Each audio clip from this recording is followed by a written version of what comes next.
Hey guys, Starks here. Okay, so we're going to get back into our aiming series of videos that we were doing. I've taken a few weeks break here, but we talked about instinctive first. We talked about split vision second. Now we're going to move into the gap shooting, or the point on aim, if you want to call it that. And what that means is when you have your arrow, we talked about the instinctive aiming is where you're just looking where you want to hit.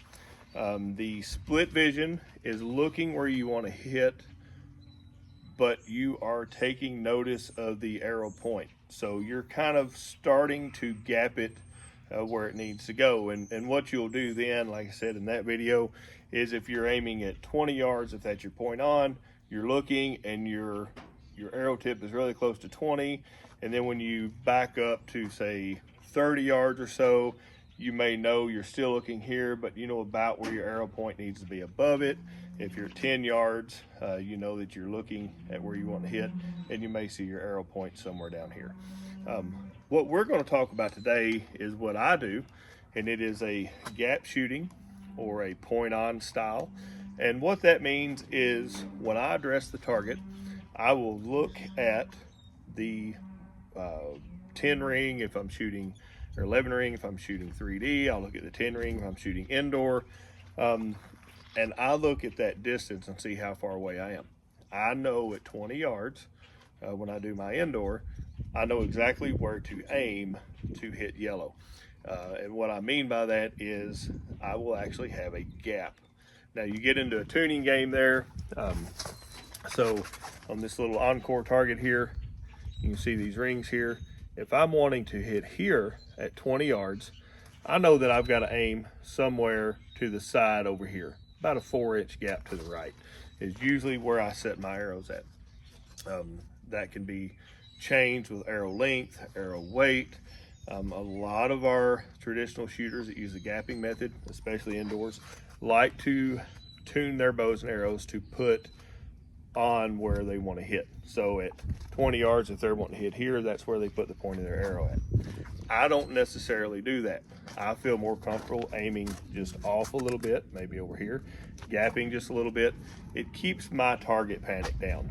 If I look at yellow and try to hit yellow, my brain wants to be too perfect and it wrecks my shot process. So I don't mind aiming off just a little bit. It helps keep me calmer for whatever reason. But when we go into 3D, I'll kind of explain what I do there as a gap shooter. And, I've got these little encore targets here. These things are awesome for this. Let's say this bobcat target. If I am at 22 yards is where I try to set, or where I've set my bow up at this year. I know at 22 yards I'm point on, 25 yards I have to aim at the top of the 10 ring or level to it just a little over here. At 20 yards I'm aiming here, and 18 I'm here, 15 I'm down here. And the significance of that is when I address this target, I can do just what I did to you. I look at that target and I say that is 22 yards. So I know that if I'm aiming the 11 and I'm coming this way just a little bit, it'd actually be this way if you're looking, because I'm right-handed. But if I go to the side just a little bit and aim here with the point of my arrow, I know my arrow will hit here. At 25 yards, I aim at the top of the 10 ring, same gap, and this is where it gets the gapping method of aiming. I know I've got a 4-inch gap to the 3 o'clock side, so directly to the right, and that is where I'm going to hit, or that's where I'm going to aim, and I'm going to hit here. Now the benefits to that are I am more consistent with that aiming system. I can look at here and say, okay, I've got to aim here, I'm here, but I have a definite aim point. So like on this target, I may aim right beside this black dot to hit here, but I have memorized those gaps. If we are looking here and I go up to my aim point and I'm aiming at you, I'm going to put the tip of that arrow right on you. If I am further away, then I'm going to aim a little higher. If I'm closer, I'm going to aim a little lower.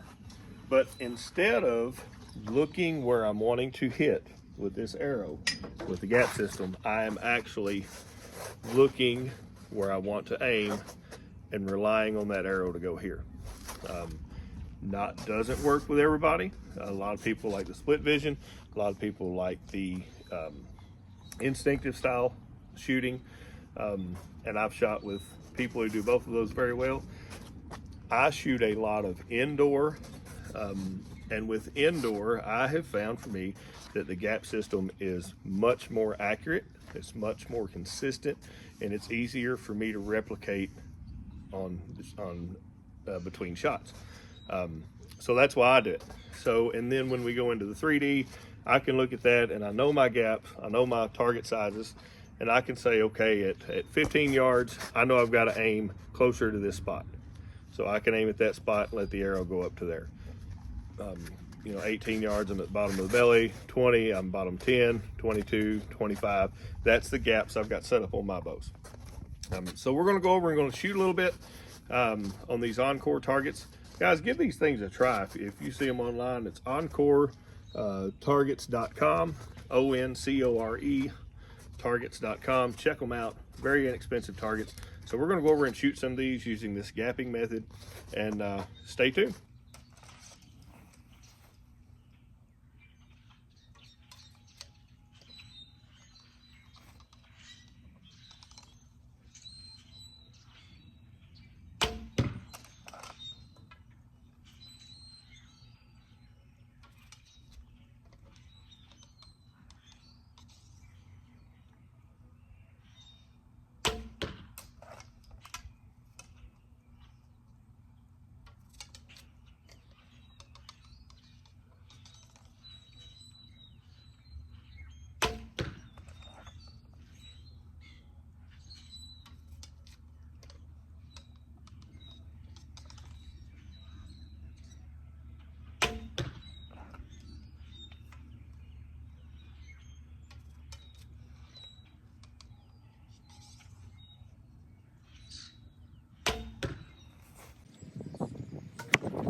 The one good thing I like about the gap shooting or the point on is actually when the arrows hit. Let me show this to you. So I had two distinct groups here. 3 arrows right here, 11, top of 12, right at top of 10. And I had this one out here. Now the reason I like the gap shooting and what I do is I know my aim point here at 20 yards, putting them here. If I get one like this that goes out of the way, I know it's me. It's not anything I did. I don't have to second guess where my aim point was. I know for sure that it's something I did. And to me, as a training tool or practicing, that is very beneficial. That I can actually look at these targets and I can say, this arrow here, I did not follow through. These arrows I did. I had a consistent aim point. I got consistent readings. That's why the gap system works so well for me. So hope you enjoyed the video, guys. This is the third installment of our series on aiming. The next time we'll get into face walking and string walking just briefly. So remember, like, comment, share, all that good stuff. Thanks for watching, guys, and I'll see you next time.